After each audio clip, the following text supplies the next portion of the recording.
Boa noite. Boa noite, querido público. Ndecaro Ju, que é o boa noite que eu aprendi a falar dos guaranis. Hoje nós vamos aprender mais, porque mais uma etnia na noite de hoje, que vai se apresentar e falar desse tema.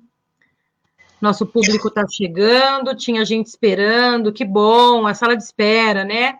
Sempre os encontros, às vezes a gente tem que aguardar chegar, e na internet, online também não é diferente, porque nós estamos ao vivo.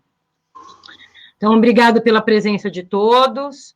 Eu sou Janaína, sou uma mulher que estou de óculos, cabelo preto, castanho, estou com um colar de sementes e um prendedor que tem umas penas. Uma blusa de alça e no fundo tem uma parede de tijolos com artesanatos indígenas. Também aqui acompanhando a gente, nós temos a nossa apresentadora, Malu, que faz a tradução e acessibilidade em Libras. E mais uma noite nós estamos aqui apresentando o webinário intercultural de etnias indígenas, agora na nossa penúltima apresentação do mês de março, que é um projeto realizado pela UET, Centro de Educação Integral. Um projeto que visa trazer a visibilidade, e mais do que isso, trazer a voz, trazer as reflexões, as posições dos nossos irmãos indígenas, de todo esse povo que preserva a floresta, e há tantos anos, né, tantos séculos estão nessa resistência. Então, gostaria de agradecer também ao Conselho Municipal de Cultura de Atibaia, à Secretaria Municipal de Cultura, pela realização da Lei Aldir Blanc, que é a lei que foi deliberada, né, foi aprovada durante a pandemia, para que houvesse fomento para os artistas, porque tanto na música, na pintura, nas artes cênicas, visuais, muitos artistas, né, que viviam diariamente disso, ficaram desempregados, ficaram desassalariados e sem poder, né, porque eram geralmente os artistas sempre têm o público, né, não existe apresentação sem público. E com a pandemia, essas artes todas foram extintas. Então, a Lei Aldir Blanc promove a realização essas atividades culturais. No caso da UET, a nossa proposta foi trabalhar com o tema das questões indígenas, de trazer para uma conversa e abrir para o público esse olhar, essa possibilidade da gente virar a chave, né, da gente mudar a visão de mundo a partir de uma visão decolonial.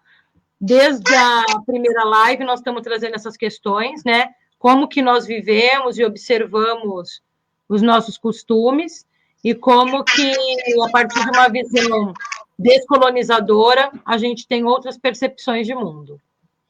Então, é com esse intuito que a gente abre mais uma noite, e temos hoje uma presença de uma pessoa...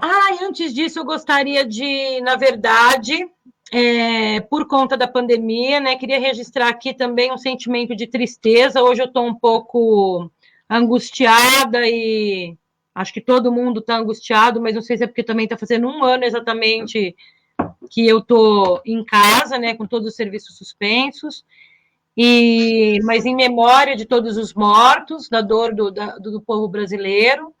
Então, com esse sentimento, né, de que a gente consiga caminhar para resolver as questões de saúde pública nesse país.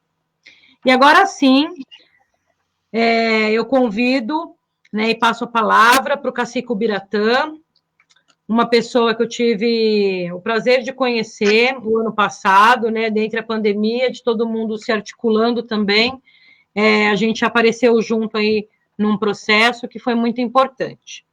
Então, Ubiratã, te convido para se apresentar, para trazer sua palavra. Quem é você? Qual que é seu território? Boa noite, Janaína. Antes de mais nada, eu gostaria de agradecer aí pelo convite dizer que é uma honra muito grande poder falar não só da educação, como da realidade dos nossos povos indígenas, né? Eu sou Biratã Gomes, sou cacique numa comunidade indígena Tupi, que fica no município de Peruíbe, aqui no litoral sul do estado de São Paulo. Sou professor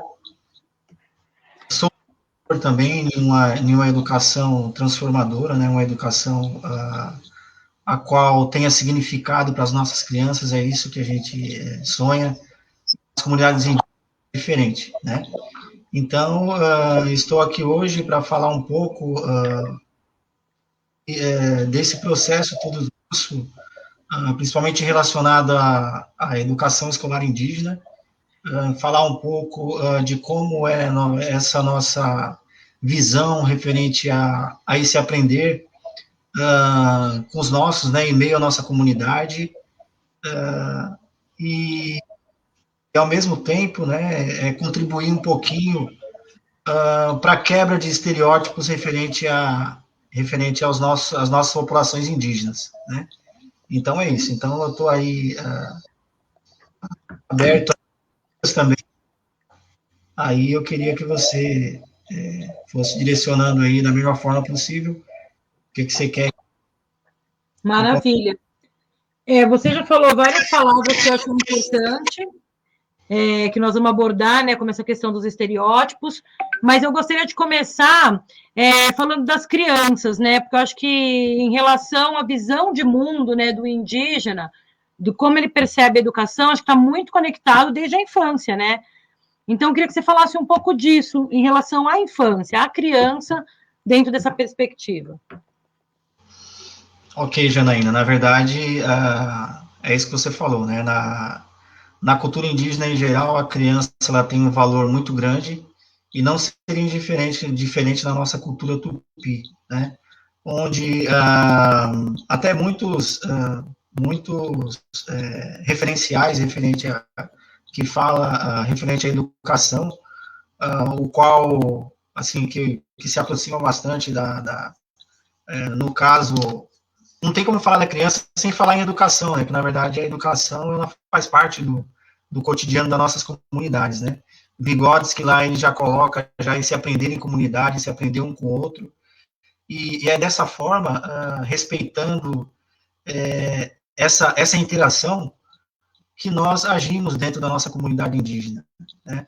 Onde a criança ela tem um papel tão importante quanto o mais velho nesse processo de aprendizagem, né?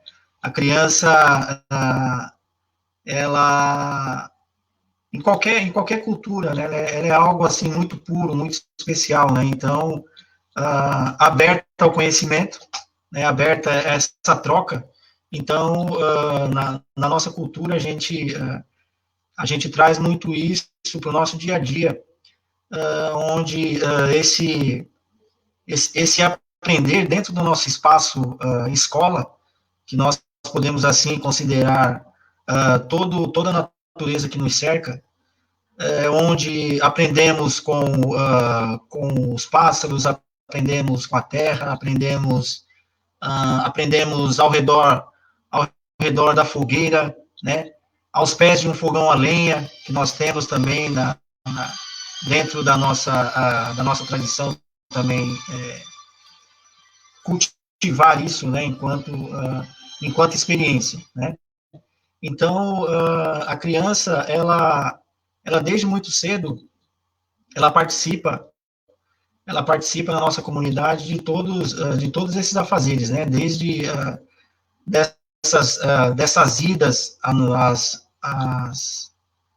às roças nossas, né? Onde ela tem assim a oportunidade de presenciar essa nossa cultura voltada justamente à preservação do nosso bem-estar, do nosso bem viver dentro da comunidade, né, onde a alimentação é algo super importante, né, dentro desse processo. Então, a criança, ela está todo o tempo ao nosso redor, né? Então, esse pequeno, ele aprende brincando, que esse assim, é algo muito importante dentro da cultura indígena, esse aprender, esse aprender na interação, né? Então, eu lembro que desde pequeno, né, quando eu ia para a roça fazer as plantações junto com meu pai, assim, não entendia muito bem, mas a gente brincava, né, em meio às coivaras, né? Coivara, para quem não sabe, é esse preparo que nós temos do terreno para fazer os plantios, né? A gente faz as roças de coivara, né? A cinza, dentro da nossa ciência tradicional, né? Ela faz essa correção do solo. Então, em meio a tudo isso, né? Onde tudo aquilo que a gente achava que era brincadeira, né? Desde de colocar o barro numa maniva que estava sendo em uma cova, em um berço aberto ali, né? Que a gente chama de berço, né? Esse buraco que a gente tem no chão, onde a gente vai ali depositar a maniva para que ela nasça, né? Então, todo esse processo que a gente achava que era uma brincadeira, quando a gente vem para esse mundo adulto, onde a gente, mesmo jovem, enquanto pais de outras crianças, né? Nós somos os anciãos dessas crianças hoje, né? Esse mais velho somos nós, enquanto jovens pais. Então, tudo aquilo que nós achávamos que era brincadeira, a gente vê o tanto de valor que estava agregado naquele simples plantar, né? Toda a ancestralidade, desde do preparo do terreno, desde o plantio desse alimento e o significado que tem para a vida, né? Então, todo esse momento é um momento de aprendizagem dentro da nossa cultura indígena, né? E dentre outros afazeres, né? Que a gente tem no cotidiano, onde eu participei enquanto jovem, menino, criança, né? E hoje os meus, né? Não só os alunos, como a própria nossa comunidade, as nossas crianças, dentro da comunidade, as crianças não são minhas, as crianças são nossas, né? Então, todos aprendem e todos ensinam essas crianças. Então, é algo assim que nós temos de muito importante dentro da cultura indígena, esse valor que nós damos a esses pequenos, né? Esses pequenos gênios aí que vêm a contribuir muito com a nossa vida, né? Dentro dessa comunidade. Obrigado, Biratã. Bom, você falou mais, você tinha no começo falado vários temas interessantes, agora você falou o dobro de temas interessantes, né? Eu fico observando, né? Sou professora também, então fico pensando muito nessa questão da educação e como a gente fala de comunidade de aprendizagem.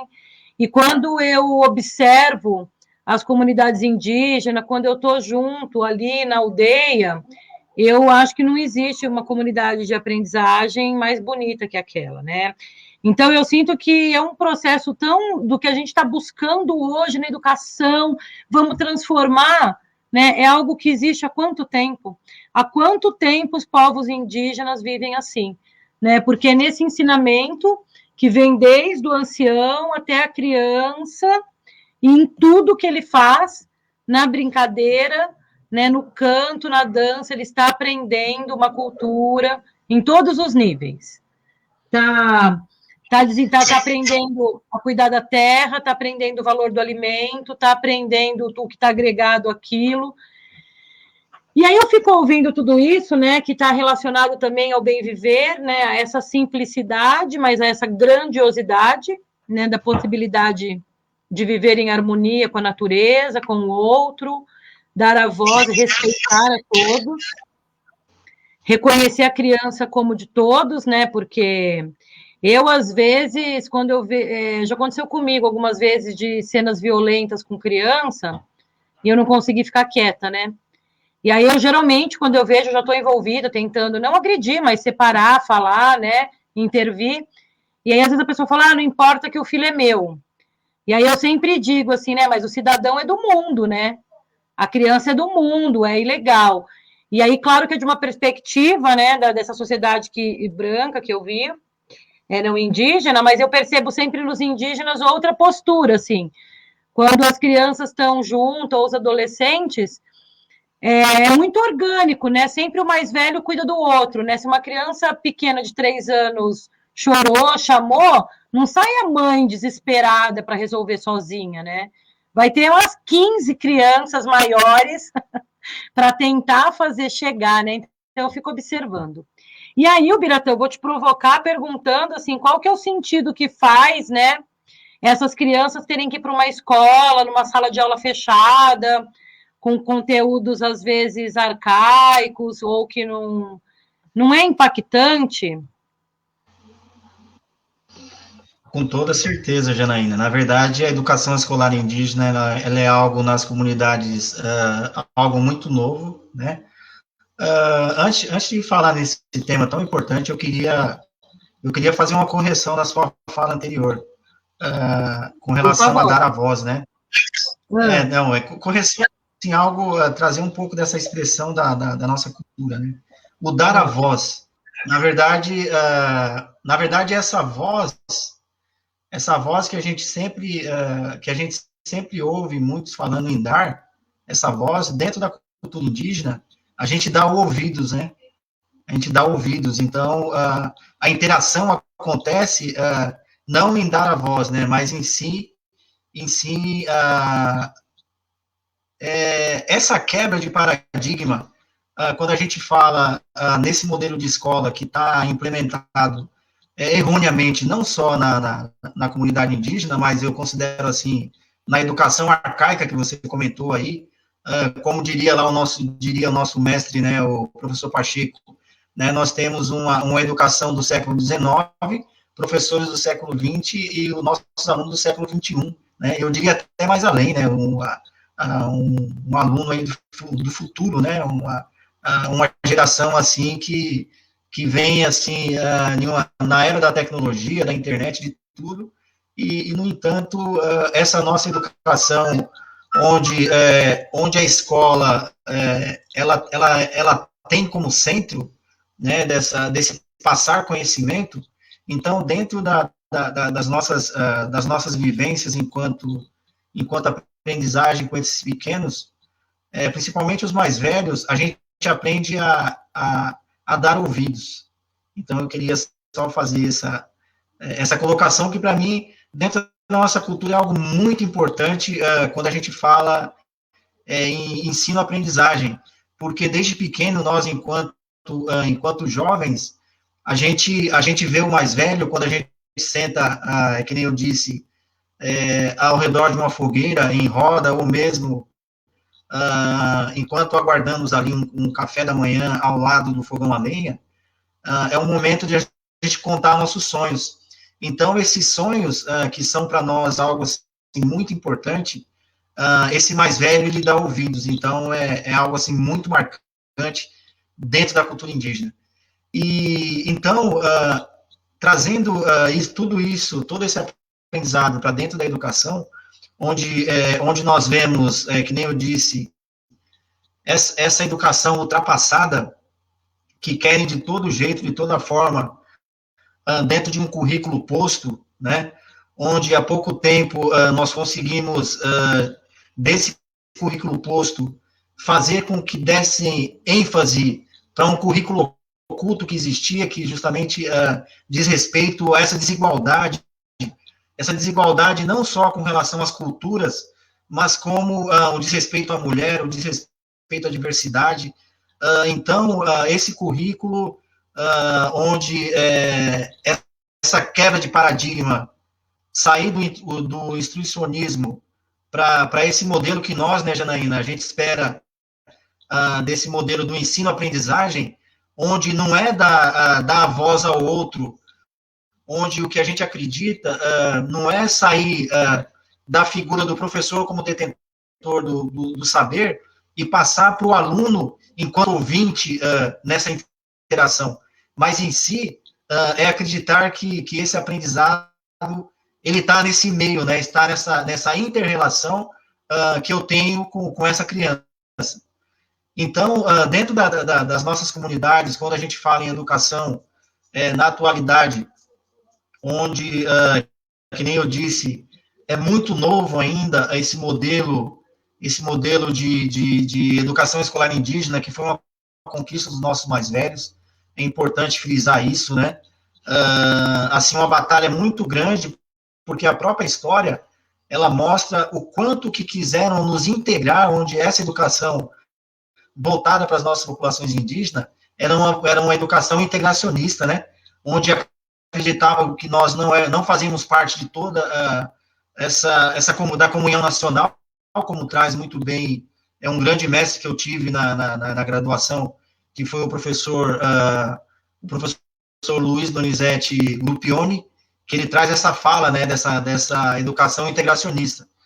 Então, essa mesma educação integracionista, a partir do momento que nós temos essas reivindicações dos nossos mais velhos, essa reivindicação de muitos apoiadores, né, a partir aí da década de 80, aí da Constituição de 89, nós tivemos algumas conquistas, né, que a gente não tem como vislumbrar o futuro se a gente não contar um pouquinho do passado, né, Janaína? Então, lá na Constituição, nós tivemos garantido esse direito de sermos indígenas, isso é importante, né? E logo depois, mesmo na conquista desse direito, essa educação vinha se arrastando nesse instrucionismo, né? Nós não tínhamos, até esse momento, nós não tínhamos ainda a liberdade de agirmos dentro dessa nossa interação com a educação, com os nossos pequenos, de fortalecer a nossa cultura, né? De fortalecer os nossos saberes ali naquele momento. Então, isso só veio se concretizar realmente com a LDB, né, que é a Lei de Diretrizes e Bases, que veio realmente para fortalecer toda essa garantia que nós tivemos na Constituição de 88, né, a garantia de sermos indígenas, e agora a garantia, se não me engano, lá no artigo, entre o artigo 78 e 79, que fala da LDB, que fala, que nos assegura, na verdade, essa educação escolar indígena diferenciada nas nossas comunidades, né? Onde a gente tem que ter como pilar principal dessa educação todos esses ensinamentos da nossa cultura. Então, é isso que a gente vem trabalhando nos dias atuais, e para justamente, como nós não temos um currículo para a educação escolar indígena, nós temos, sim, um referencial que acaba englobando todas as mais de 200 etnias que nós temos no país hoje. Então, nós temos um referencial para 200 etnias. Então, dentro desse movimento de professores indígenas que nós temos no país, também não só no estado de São Paulo, a gente vem lutando para criarmos currículos a partir da nossa realidade regional, né? A partir dos nossos territórios, né? Esses currículos que tragam toda a nossa cosmologia, todo o nosso aprender nessa interação com o meio onde nós vivemos. Então, esse currículo em construção que nós, enquanto professores indígenas, em todo o país que eu tenho conhecimento, e principalmente aqui no estado de São Paulo, na nossa região, a gente vem trabalhando. E hoje nós temos parceiros, né, que nem o próprio professor José Pacheco, né, que, como você sabe, idealizador aí da Escola da Ponte, né, aí um apoiador em trazer essa nova proposta de ensino-aprendizagem no projeto Âncora, na escola aberta, né, esse aprender em comunidade, né, o qual a gente participou desse processo, e um processo que está muito a nossa cara, né, da educação escolar indígena, e eu estou agora levantando essa bandeira junto aos nossos professores, né, de trazermos esse pensar diferente, dando esse significado para a educação, utilizando de diversas ferramentas, né, que é a proposta do aprender em aprendizagem, de aprender em comunidade, né, de trazer isso para as nossas comunidades indígenas também, que a gente sabe que o pilar do aprender em comunidade, o próprio professor mesmo, Pacheco, ele sempre comenta conosco, que foi esse observar as nossas comunidades indígenas, né? Então, seríamos nós voltar a essas origens e trazer essa ferramenta da educação que nós temos tão importante, da educação escolar indígena, né? Montar aí diretrizes para essa educação com a nossa cara, né? Uma diretriz que respeitem as nossas diferenças, o nosso jeito de aprender e o nosso jeito de ensinar.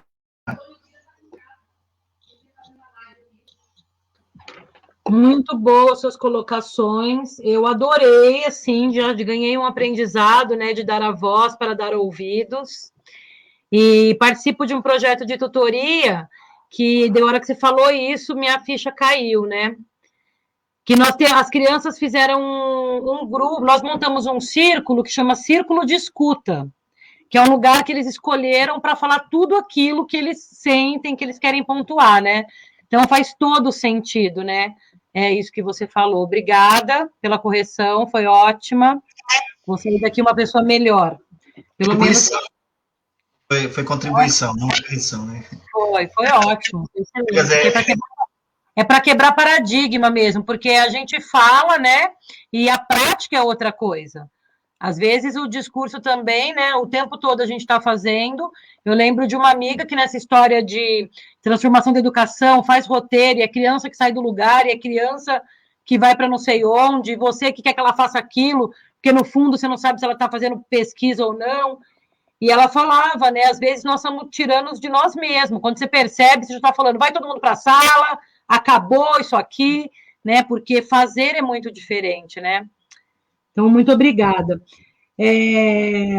Foi muito bom você trazer a questão, né, da luta dos mais velhos, a importância, né, da Declaração dos Direitos Indígenas, a importância da Lei de Diretrizes e Bases.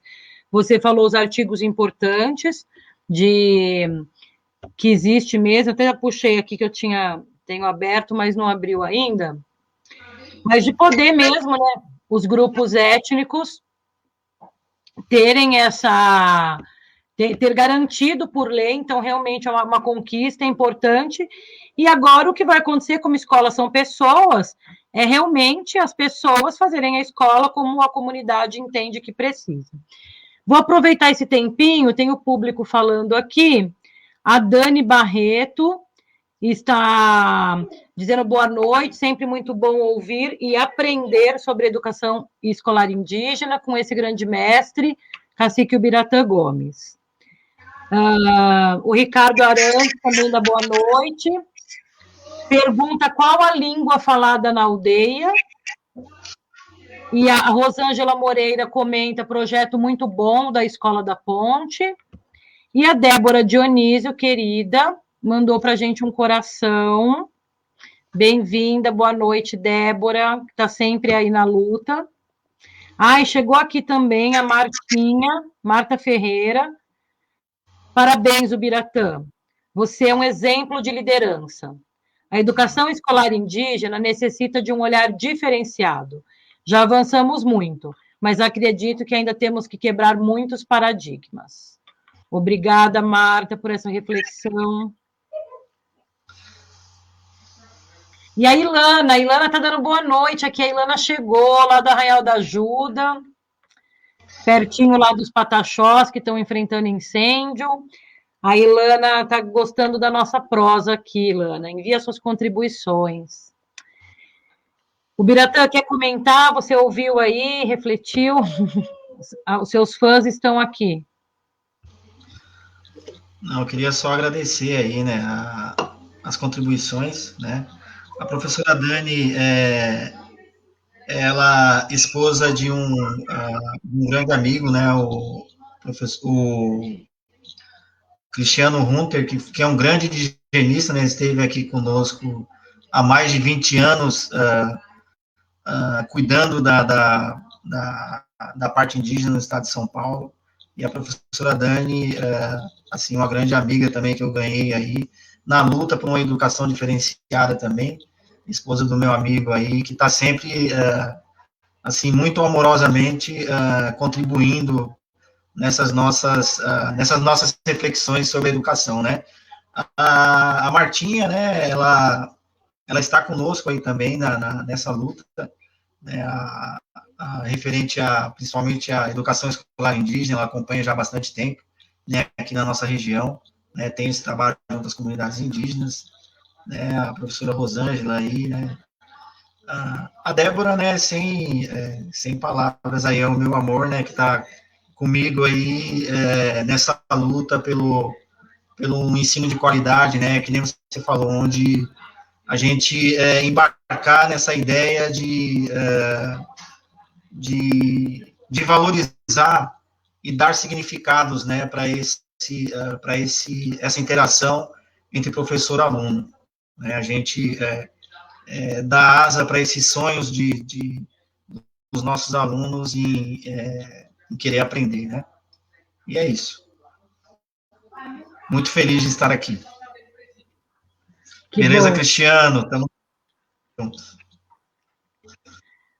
Pode falar, o Biratã, fica à vontade. Pode falar com o Cristiano aí, seu parceiro. O Cristiano é que nem eu falei, né? É um grande amigo, né? Ele foi um cara que esteve aí conosco há 20 anos, né? Sabe da nossa luta, né? Dos nossos sonhos. Né? Eu diria que os nossos sonhos utopias, né? Que eu aprendi com a minha professora, que a utopia ela é um sonho possível. Então, é isso que a gente traz, né? Para dentro desse nosso pensar essa educação nova, né? Essa quebra de paradigma, né? Que nem muitos disseram, e poucos sabem ainda fazer isso, porque justamente essa escola do passado está em nós, né? E apesar de estar em nós, para a gente conseguir realmente se desvencilhar de tudo isso que nos fez ser o que somos hoje, a gente tem que passar, é um conflito muito grande, né, Janaína? Então, a gente tem que lutar contra isso, né, muitas vezes, não só contra o sistema, mas como algo que está em nós, né, algo que faz parte já do nosso ser, já, né, que é essa educação institucionista. Mas eu tenho muita esperança, né, que nem diria o professor, nosso mestre Paulo Freire, né, essa esperança não de esperar, né, de esperançar, né, do verbo esperançar, né, de acreditar que é possível. Né? Então, por isso que essa rede de aprendizagem que a gente está em conexão, essa troca de experiências é muito importante nesse momento. Né? Nos colocamos, ao mesmo tempo que somos professores, nos colocamos como aprendizes, né? Eu não diria nem alunos, né? Que aluno, se você for puxar na etimologia da palavra, aluno não é algo legal, né? Depois dá uma pesquisada aí. A gente colocar assim como seres aprendizes, né? É como a gente trata os nossos pequenos notáveis, as nossas crianças, né? Em meio a esse mundo globalizado, onde nós temos aí a tecnologia a nosso favor, e a gente tem que usar essa ferramenta em prol dessa aprendizagem, desse aprendizado significativo, principalmente nas nossas comunidades indígenas, né? Certo. O Biratã, chegou uma questão aqui, e eu vou passar para você, é da Ilana, e ela está dizendo assim, trago uma luz. Como você vê, querido Biratã, a influência das igrejas missionárias evangélicas dentro das aldeias indígenas e sua relação com mudanças em padrões culturais, inclusive dentro das escolas indígenas? Você pode comentar sobre isso, o Biratã? Na verdade, em Janaína, tudo isso, essa pergunta, a primeira, principalmente, é um tabu dentro das comunidades indígenas, né? Então, durante muito tempo, né? Antes de mais nada, agradecer aí a participação da Ilana, né? A Ilana, grande parceira, uma amiga que nós ganhamos dentro desse mundo aí desse pensar diferente, né? Então, antes de mais nada, agradecer aí pela colaboração. E dizer assim, né, que como eu coloquei, né, um tabu muito grande, por quê, né? Quando a gente fala em religião e comunidade indígena, é algo assim que, em primeiro lugar, né, dentro da comunidade indígena, dentro da parte cultural, de todas as culturas indígenas, de todas as culturas que eu conheço, né, cultura primitiva, cultura nativa, cultura raiz, né, não existe religião, né? Existe sim uma espiritualidade e uma interação com o meio onde se vive, e não é diferente na cultura indígena, né? Então, quando lá no passado, né, a própria Igreja Católica, que foi uma grande ferramenta aí, em prol da invasão do nosso território, a gente não pode negar isso, né? É algo que a gente não pode negar, onde o principal objetivo era a colonização, mas trouxeram não só a espada como arma, mas como essa religião que nós tanto criticamos, né, referente a essa imposição que houve, né, na invasão do país. E dessa invasão, né, Janaína, não sei se você sabe, nos deixou como herança um dos estereótipos mais fortes que existem quando se fala do nosso povo, que é justamente a questão da palavra índios, né? Aí eu deixo aí como reflexão para os demais aí. Muitos já sabem já o que eu penso referente a isso, né? Mas aí eu deixo aí para aqueles que estão aí interagindo conosco, né? O que significa índios, né? Que é esse índio genérico que nos colocam dentro tudo de um mesmo povo, né? E desvalorizam todas as mais de 200 etnias que nós temos no país, e nos chamam de índios, né? E com isso, não sei se muitos sabem, mas isso é uma herança que a própria religião nos deixou, a religião católica, né? Índios. Então, eu deixo aí como reflexão e a gente já conversa daqui a pouco, né? Todo esse rodeio que eu fiz para falar de algo assim, então, que nem eu disse, né, que é tabu nas comunidades indígenas, que muitos sabem que a Igreja Católica, ela ajudou nesse massacre ao nosso povo, né? Hoje, sabemos que a própria Igreja, ela se redimiu, né? O próprio líder da Igreja, que é o Papa, ele se redimiu com relação a isso, né? A esse massacre, reconheceu que isso é importante. O primeiro passo é o reconhecimento que houve esse massacre, né? Então, hoje, a Igreja Católica, ela é uma grande parceira, principalmente na educação. Nós temos aqui parcerias aqui na nossa região, principalmente em primeiro lugar, com a Igreja Católica, que é mantenedora de universidade na nossa região. Eu fiz essa parceria pessoalmente, direto com o bispo, né? E essa parceria, nós criamos uma pastoral, porém, sem cunho religioso. Então, é algo assim novo que a igreja nos ofereceu, né, de ser uma parceria em projetos, né, sustentáveis, sem falar nessa parte de religião. Então, isso, só para voltar nesse assunto que a Ilana bem trouxe aí, né, com relação a igrejas evangélicas. Então, hoje é fácil essa pesquisa.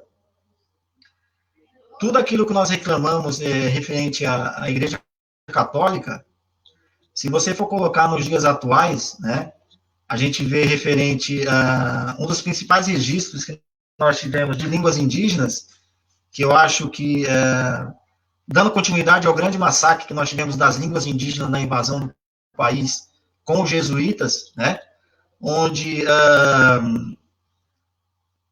eles pegaram aqui, aportuguesaram uma língua nossa que nós temos, que é o Tupi-Guarani, né? Transformaram essa língua na língua brasilis, que era chamada também de Nhengatu.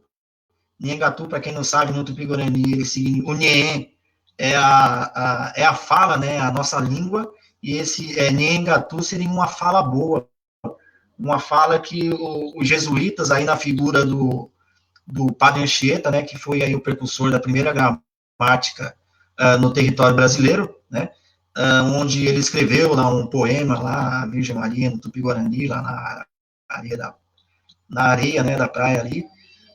Foi um dos caras, junto ali com o Padre Manuel de Nóbrega, que foram, quando perceberam que não conseguiam dominar o nosso povo com essa educação com princípios ali europeus, não conseguiram fazer isso conosco, né? Nos colocar um atrás do outro, ensinar ali a gente falar a língua portuguesa. Então eles tiveram a sacada, né? De aprender a nossa língua, né? Transformaram ela em uma língua, eu diria uma língua genérica, que seria a língua brasilis, né? Que seria, muitos falam que é o tupi antigo, mas não tem nada a ver com o nosso tupi. É um tupi-guarani aportuguesado, né? E esse tupi-guarani, eles utilizavam de uma língua nativa para usurpar e exterminar com diversas outras línguas. Então, um exemplo em Janaína, se você pegar na região central do país ali, se eu não me engano, ali naquela região do...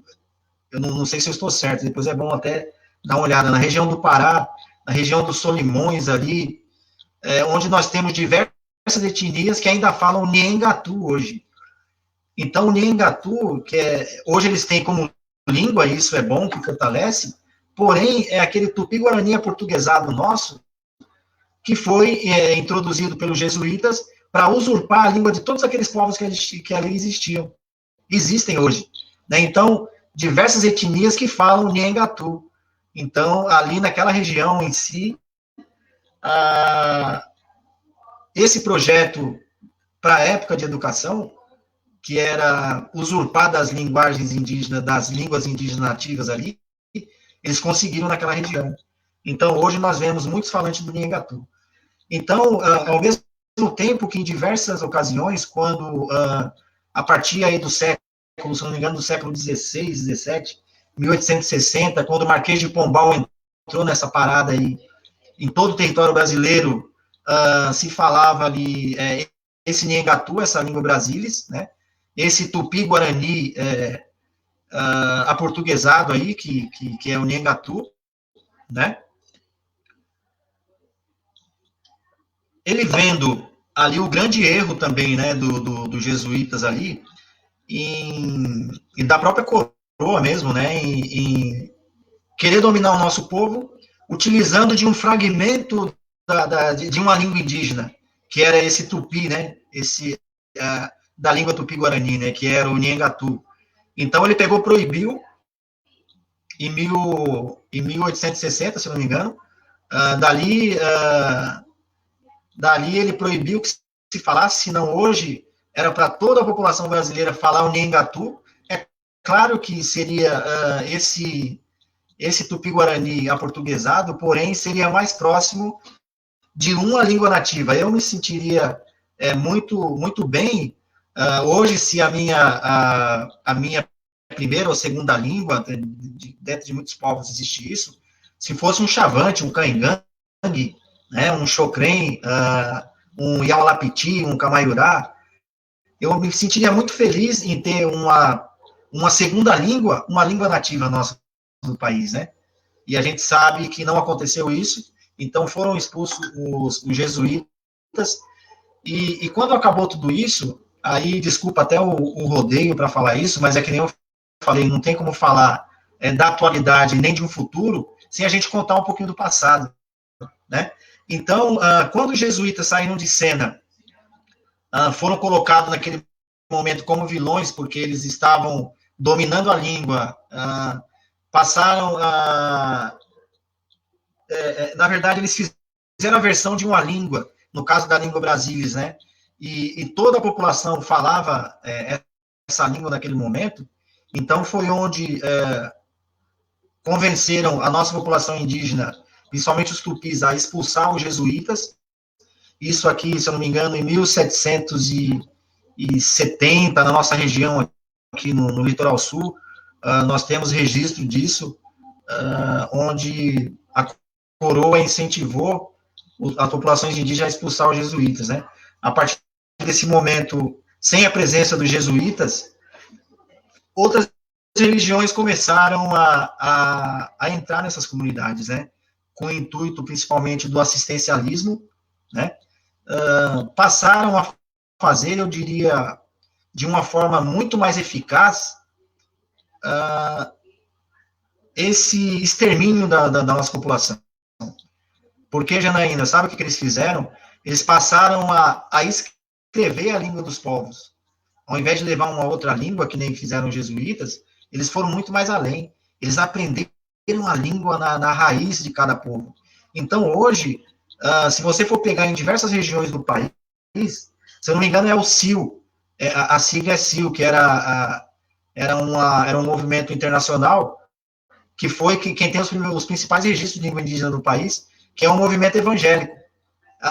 A sigla é CIL, depois você dá uma procuradinha aí, S-I-L, CIL, que foi quem tem os maiores registros de línguas indígenas no país, que é um movimento evangélico, né? Então, outro dia, eu, fazendo as minhas pesquisas, eu vi um mapa do país, onde um pontinho vermelho era onde tinha uma língua indígena registrada, a Bíblia registrada em idioma indígena. Então, quando eu vi aquele mapa, o mapa ele ficou todo vermelho, Janaína. Aquilo me deu assim uma sensação muito ruim. Por quê? Porque as igrejas evangélicas, aí falando a minha opinião hoje, nada contra a religião, mas falando de algo que está acontecendo nas nossas comunidades, respondendo então a pergunta a provocação, não diria nenhuma pergunta, né, a provocação da Ilana, eu sou contra qualquer tipo de religião em qualquer comunidade distinta existente, principalmente nas nossas comunidades indígenas, que a gente vê hoje nas nossas comunidades muitos indígenas evangélicos, e é por isso que eu falei que é um tabu hoje ainda para nós falarmos disso, porque muitos... como a gente vai fortalecer uma cultura se o cacique de uma comunidade ele é evangélico, né? Então, como eu vou fortalecer a educação escolar indígena, onde o pilar principal é o fortalecimento da cultura, e eu tenho a introdução de uma religião dentro de um lugar onde tinha uma religiosidade, uma espiritualidade. Então, é um conflito muito grande que nós temos hoje, né? É uma luta muito grande, e eu digo assim, que quando eu posso comentar, eu comento, né? E a maioria dos que estão ao meu redor, ao nosso redor, sabe que eu tenho esse posicionamento, e muitos dos nossos têm esse posicionamento, né, referente a essa questão da religião na comunidade indígena. Aqui no estado de São Paulo, nós temos muito disso, né, onde a religião é muito forte. Aqui na nossa região, a minha comunidade é uma das mais antigas do litoral paulista, tem mais de 200 anos de existência a aldeia onde eu vivo, cemitério antigo. Ainda mantemos o ritual de ter os nossos entes queridos no nosso cemitério tradicional. Quem dera, né, Janaína, todos tivessem a oportunidade de ter um local onde depositar o resto mortais dos seus entes queridos, né? Tem muito pensamento contrário referente ao cemitério, mas para nós é algo muito sagrado, né? A gente sabe onde estão os nossos antepassados, né? Então é isso, né? Nessa parte eu sou completamente contra, e nós temos em diversas regiões do país, diversas aldeias indígenas, a religião evangélica que está fazendo 10 vezes mais o que a Igreja Católica fez, que a gente tanto criticou com a invasão do país. Eu queria que você me fizesse agora a segunda pergunta, que eu acabei esquecendo.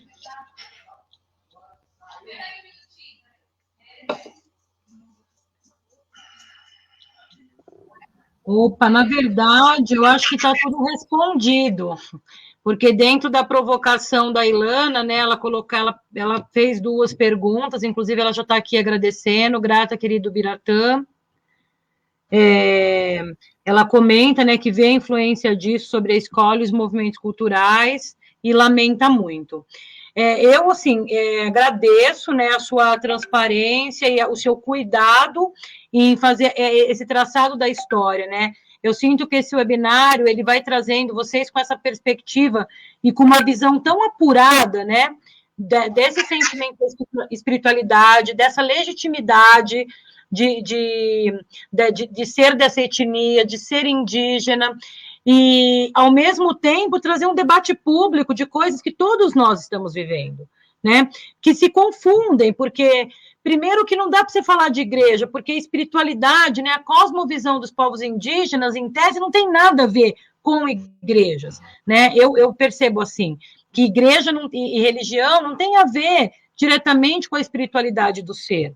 Então, acho que esse papel das igrejas evangélicas, né, e do que a gente tem na nossa sociedade colonizadora, essa questão da Igreja Católica, mas hoje em dia forte, com todas as comunidades que tenho conversado, isso é muito forte, como você mesmo diz, né?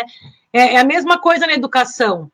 Foi tanta luta, né, para ter o direito, e de repente você encontra um cenário de educação que é assustador. E como agora contextualizar, né, para desconstruir esse modelo, para construir o verdadeiro modelo? E sinto que as religiões é isso, né? Esse espaço ficou, essa estrutura, né, foi como você foi colocando na história, no tempo, como foram essas questões, usar a língua, né? Como que foi esse sistema, isso aí é para a gente pensar a vida inteira, né? Então, a cada fala que vocês trazem aqui, eu percebo que é só um tema, né? Porque se a gente for levar a fundo, são décadas de pesquisa, para a gente começar realmente a entender, porque essa história nunca foi nos contada. Esses encontros estão sendo riquíssimos. No última terça-feira do mês, eu vou fazer uma síntese de tudo que foi falado aqui, e que para mim foi inédito. Para mim foi inédito. Nunca tinha levado meu pensamento a algumas posições colocadas aqui, e é muito interessante, né? Mudaria completamente os rumos desse país se algumas coisas fossem ditas aqui, né?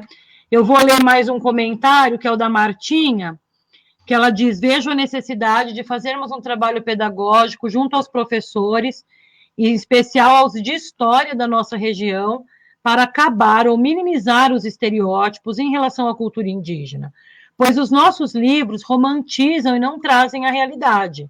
Devemos apresentar aos nossos professores e alunos, né, e as etnias presentes em nossa região, Tupi e Guarani-Mbiá.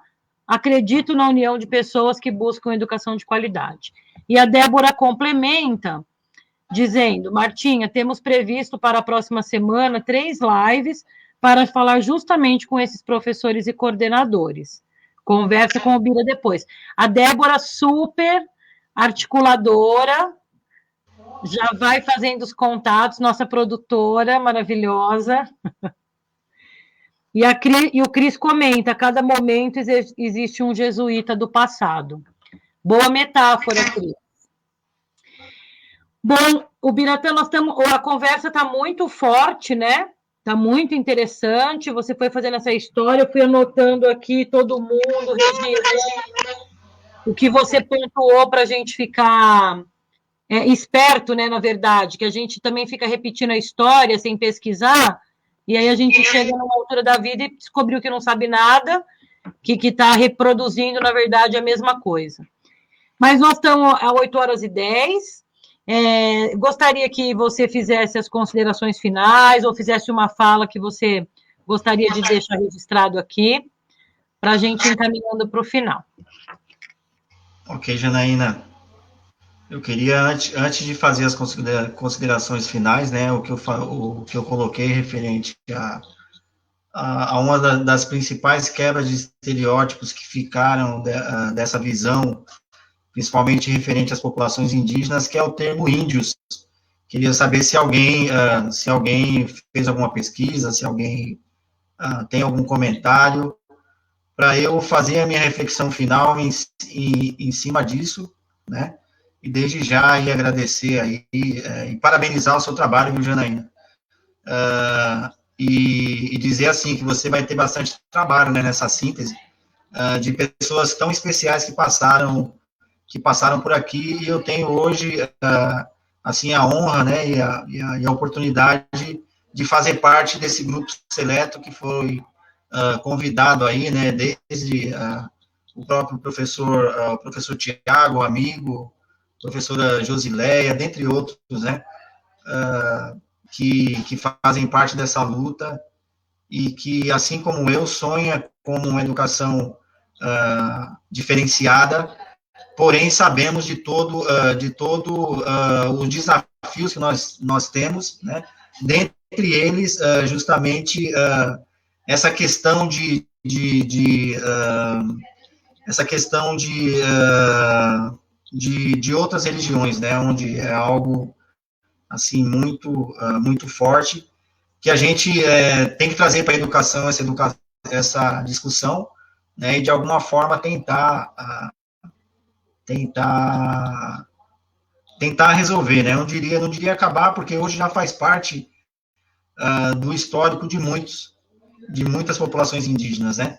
Mas deles terem essa outra religião, né, tudo bem, mas não desmerecer a religiosidade nem a espiritualidade daquele povo, né? É fortalecer isso para todos aqueles que queiram conhecer, porque a nossa identidade, esse nosso amor pelo nosso território, não tem como desvencilhar a espiritualidade disso. Então, eu queria ver de vocês se alguém comentou algo sobre esse termo índios, para eu finalizar com essa reflexão.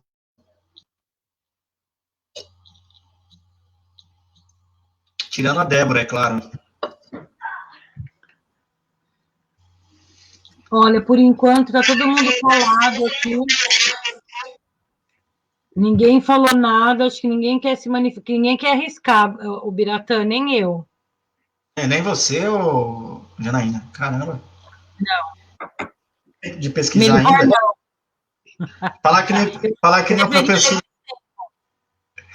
Falar que nem o professor Pacheco, né? 2 minutos para pesquisa. Não está pronta essa pesquisa ainda? Vamos lá, Janaína. Então, esse termo índios, ele vem, que nem eu falei, ele vem dessa época da invasão, né? Foi um termo ali utilizado na época da catequese, né? Então, os jesuítas, eles vieram com essa intenção de catequizar o nosso povo indígena, e nessa ânsia de catequizar o nosso povo, o primeiro contato foi com os nossos tupis antigos, né, os tupinambás, os tupinaniquins, né, os nossos parentes aqui do litoral, né. E antes de taxar nós como qualquer outra coisa, né, eles disseram que nós éramos uma cultura atrasada, não é isso, Janaína? Que éramos uma cultura que cultuávamos... Ih, Ricardo, sinto lhe informar, Ricardo. Cara, posso devolver a pergunta para o Ricardo dessa reflexão, Janaína, antes de terminar? Pode, claro. Então, respondendo para o Ricardo, eu vou falar para você, assim, parabenizar em primeiro lugar pela sua pesquisa, mas dizer, assim, que essa história que foi contada para nós, eu sinto lhe informar que você foi enganado, né?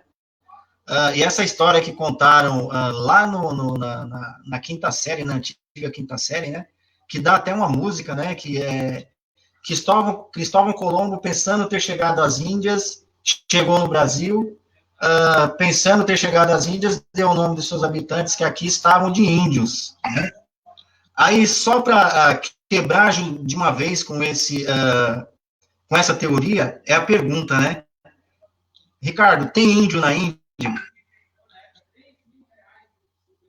Né? O que você acha, Janaína?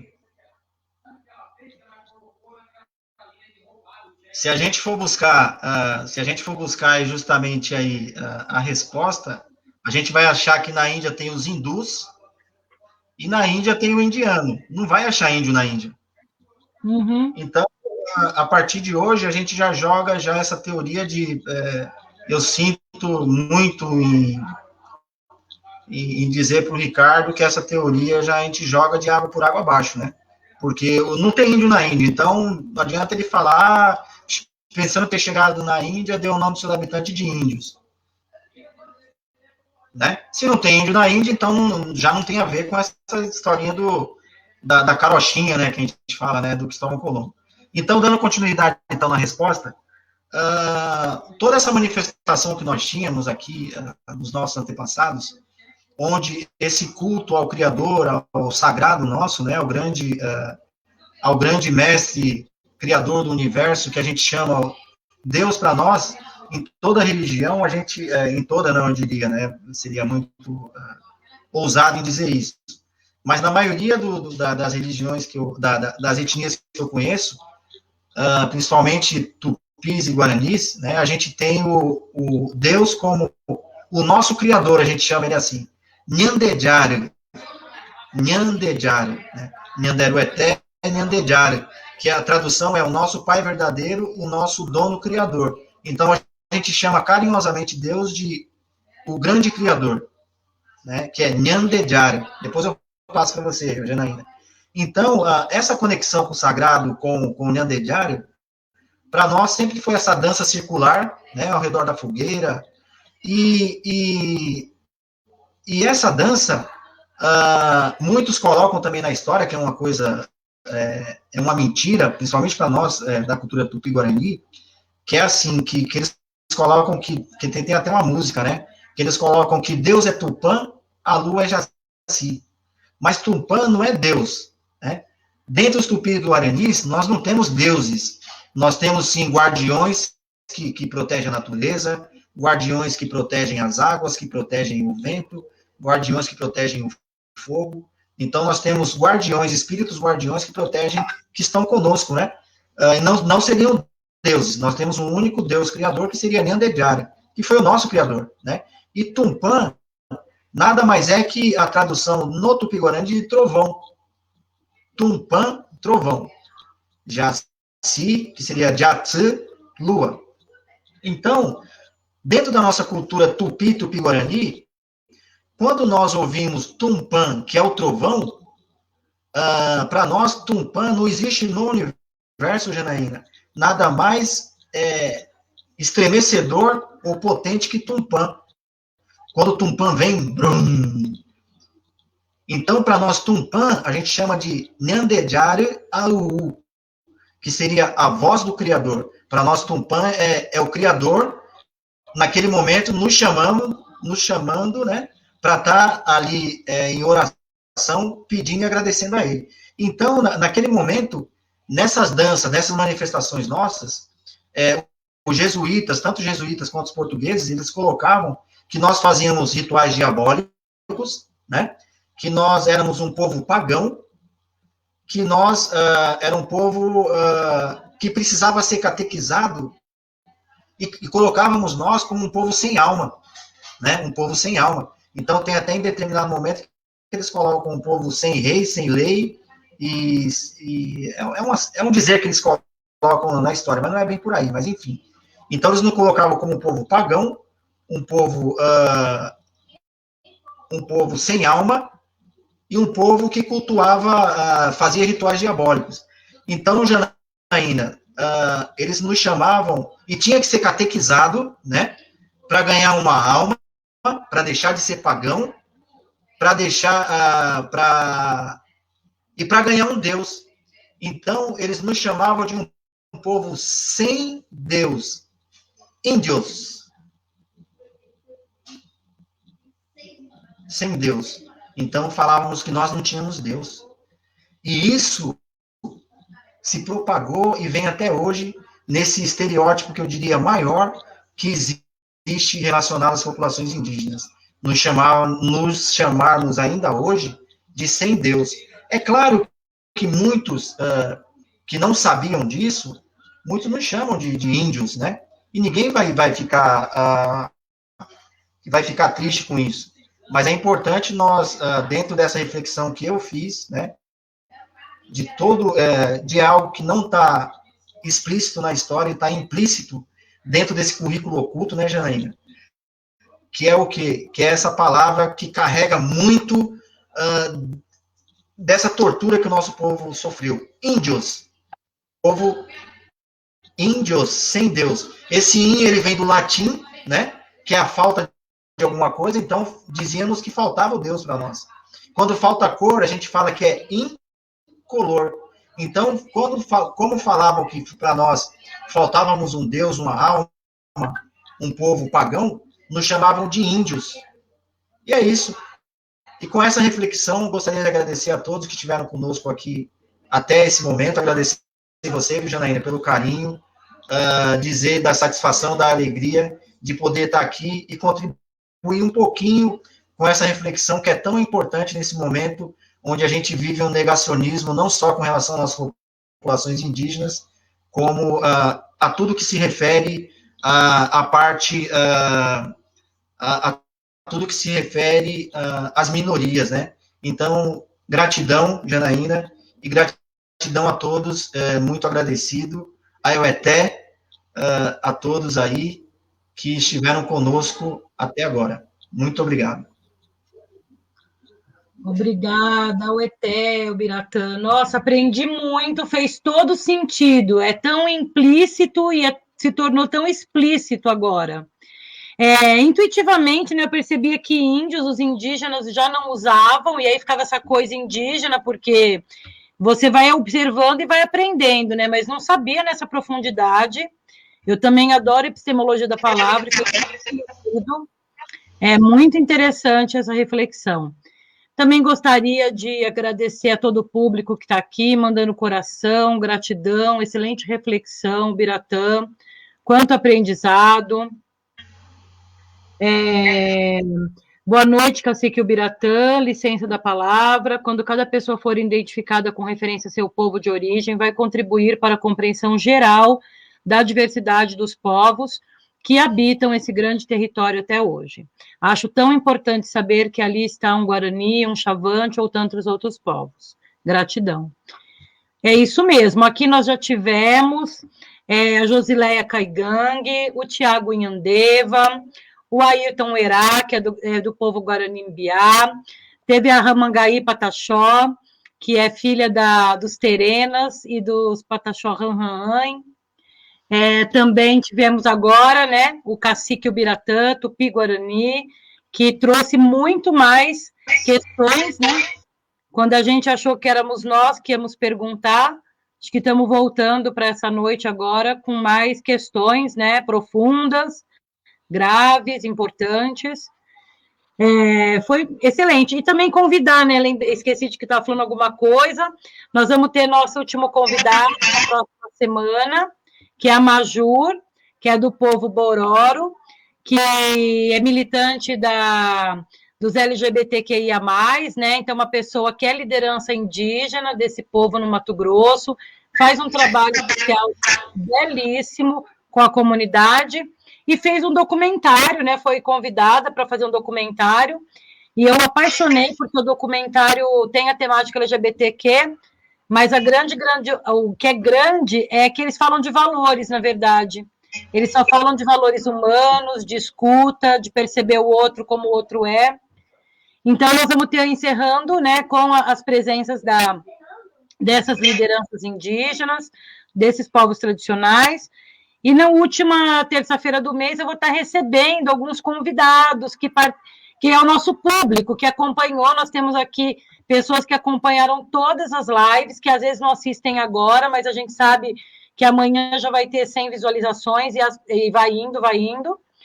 Então, convidar todos para estar aqui com a gente. Deixa eu colocar a gente trocado agora de lugar. Então, agradecer a todo mundo que esteve presente até agora mesmo. Biratã, também é um prazer que você aceitou o meu convite. Acho que você é uma pessoa, queria que você soubesse, muito importante, né, nesse cenário da educação brasileira, né, da gente conseguir junto aí falar realmente a nossa língua, e ser ouvido, e dar ouvidos, e construir realmente uma comunidade mais pacífica, uma humanidade mais justa, mais feliz, mais igualitária. Então, um imenso prazer você ter aceitado o convite, e estamos juntos aí na luta. E até ao nosso público, até a terça-feira. Gratidão e um abraço a todos. Muito obrigada. Tchau, tchau. Gratidão. Tchau, tchau.